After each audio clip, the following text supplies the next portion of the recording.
De acuerdo al principio de proporcionalidad, la detención preventiva no puede ser igual o más gravosa para el imputado que una eventual condena, tanto en cantidad como en calidad. El Tribunal Superior del Distrito Judicial de Pasto, Sala de Decisión Penal, en auto del 2 de septiembre del 2021, magistrado ponente Franco Solarte Portilla, radicación grupo 15, número 2021-00238-00, acta número 221-166, en cuanto al tema referenciado, ilustró lo siguiente, dos puntos. La Corte Interamericana en el informe 35/07, abre paréntesis, José Jorge y Dante Peirano Vaso, cierra paréntesis, ha entendido que uno de los principios limitadores de la prisión preventiva es el de proporcionalidad. En su definición, este principio tiene unas particulares connotaciones que, aunque como se verá adelante no se han postulado en términos iguales a los del derecho interno colombiano, no suponen confrontación alguna, sino que de hecho se encuentran en armonía. Veamos entonces que, en términos de la comisión, la proporcionalidad proscribe que una persona considerada inocente, respecto de quien cabría la imposición de una orden cautelar, reciba igual o peor trato que una condenada, quien sería acreedora al purgamiento de una sanción. Ello apareja que la medida cautelar no debe igualar a la pena en cantidad ni en calidad, y eso en términos prácticos supone que no se podrá recurrir a la prisión preventiva cuando la pena prevista para el delito imputado no sea privativa de la libertad. Resáltese, dos puntos. 109. Otro de los principios limitadores de la prisión preventiva se refiere a la proporcionalidad, en virtud del cual una persona considerada inocente no debe recibir peor trato que una condenada, ni se le debe deparar un trato igual a esta. La medida cautelar no debe igualar a la pena en cantidad ni en calidad. Abre paréntesis, artículo 5 y 6 de la Convención Americana, cierra paréntesis. La proporcionalidad se refiere justamente a eso. Se trata de una ecuación entre el principio de inocencia y el fin de la medida cautelar. No se trata de una equivalencia. No se debe confundir la equiparación que se establece entre la prisión preventiva y la pena a los fines de computar los plazos de detención, con la equiparación de su naturaleza. 110. En ese sentido, no se podrá recurrir a la prisión cautelar cuando la pena prevista para el delito imputado no sea privativa de la libertad, tampoco cuando las circunstancias del caso permitan, en abstracto, suspender la ejecución de una eventual condena. También se deberá considerar en abstracto si, de haber mediado condena, los plazos hubieran permitido solicitar la libertad provisoria o anticipada.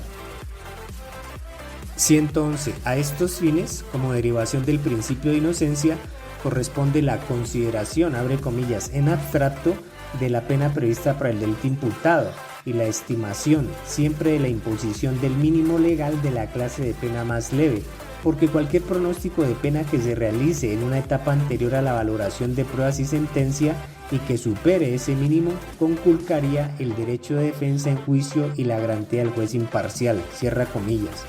De pareja manera, la Corte Interamericana de Derechos Humanos, en la sentencia Barreto Leiva versus Venezuela del 17 de noviembre de 2009, invocada por el accionante, trazó que el principio de proporcionalidad impone al Estado el deber de evitar que la medida de coerción procesal sea igual o más gravosa para el imputado que la pena que se espera en caso de condena. Abre comillas. La prisión preventiva es una medida cautelar, no punitiva. Constituye, además, la medida más severa que se puede imponer al imputado. Por ello, se debe aplicar excepcionalmente. La regla debe ser la libertad del procesado mientras se resuelve acerca de su responsabilidad penal.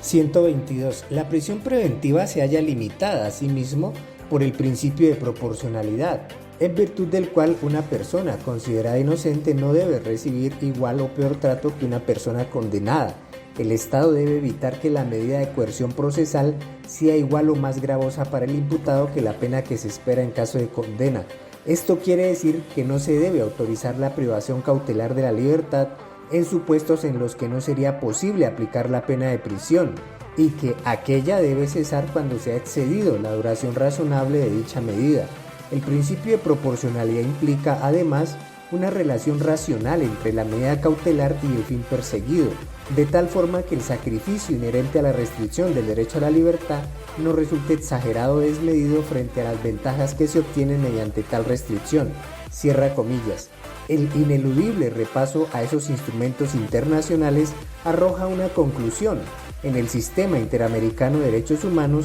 a voces del principio de proporcionalidad, la prisión preventiva no puede ser igual o más gravosa para el imputado que la pena que se espera en caso de condena tanto en cantidad como en calidad.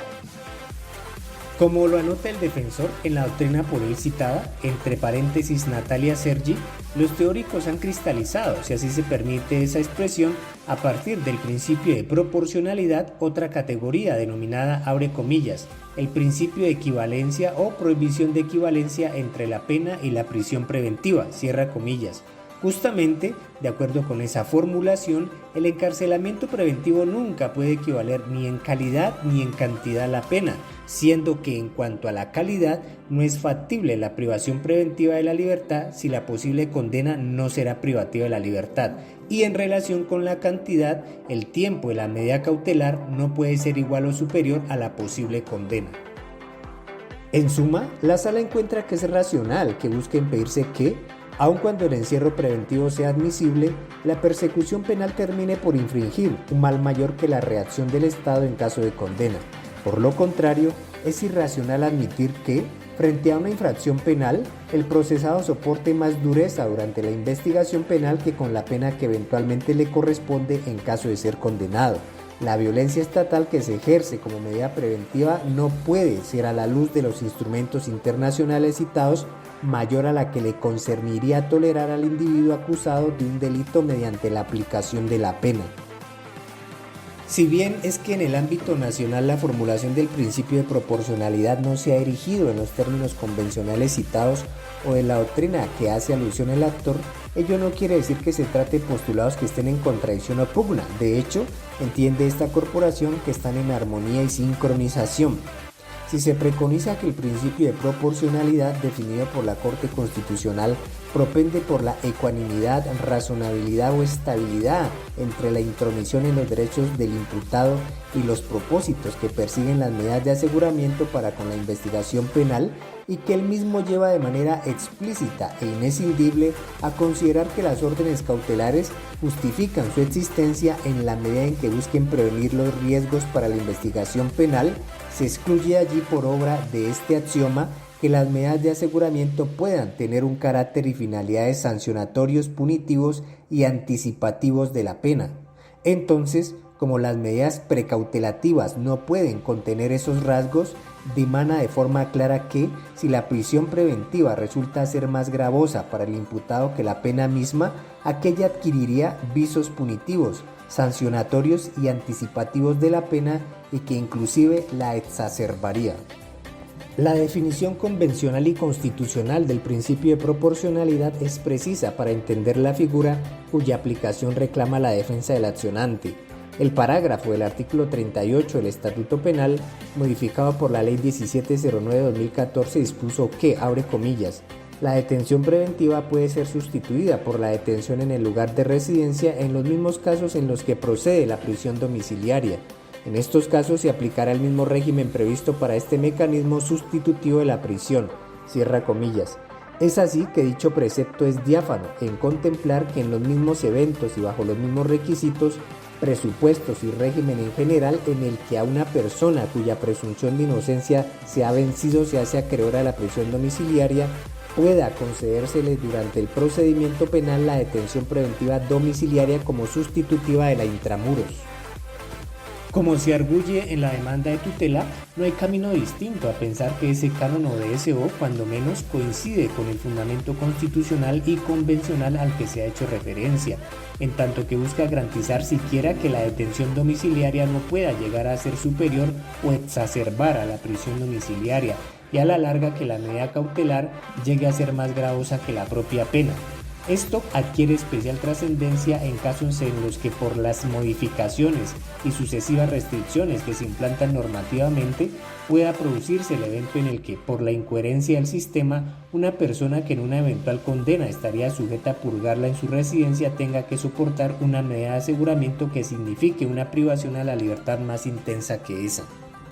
En el camino que viene siendo trazado existe una norma clara y explícita que autoriza como sustitución la detención domiciliaria, abre paréntesis el parágrafo del artículo 38 del Código Penal, cierra paréntesis, que obedece a una naturaleza y fines particulares, entre paréntesis los ya vistos. Si ello es así, no puede ser confundida con otras figuras que consagra el ordenamiento jurídico. Esta tiene su funcionamiento y requisitos propios y no pueden endosarse presupuestos de otras instituciones que tienen existencia en razón de otras finalidades y espíritu, a menos que el legislador lo consienta expresamente.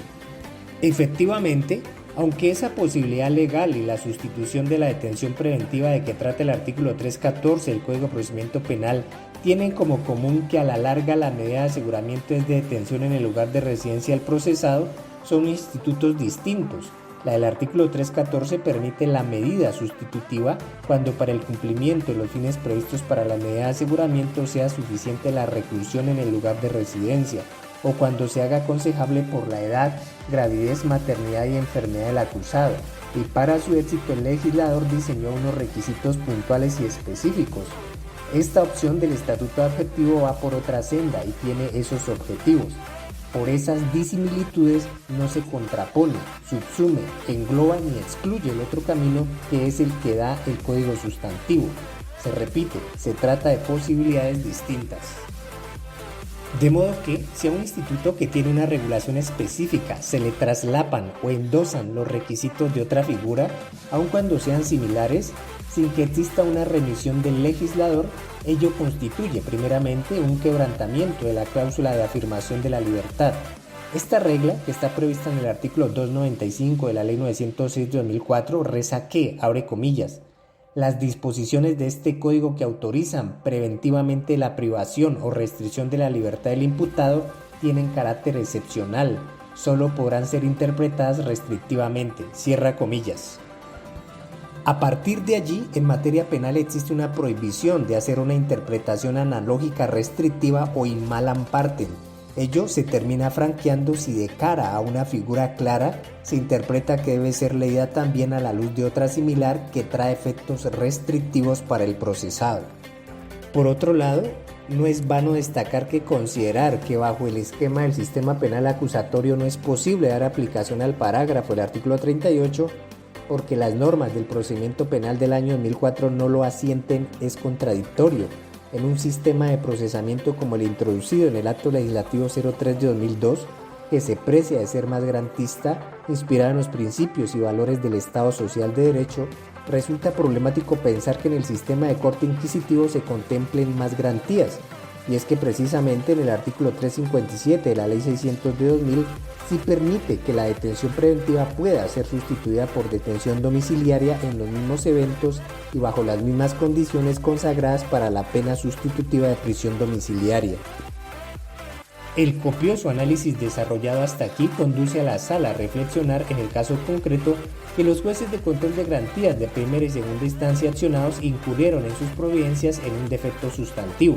En ambos casos, ha de recordarse, los falladores, aunque admitieron la existencia del parágrafo del artículo 38 del Código Penal, propusieron un tipo de interpretación a la norma que implicó desconocer el sentido común y claro de ese canon, que llevó a que se aplicaran otras normas improcedentes para el caso y que eso mismo trajo que se obviara en sí misma la norma prevista en el ordenamiento jurídico para resolver el asunto controvertido en contra del derecho al debido proceso del actor.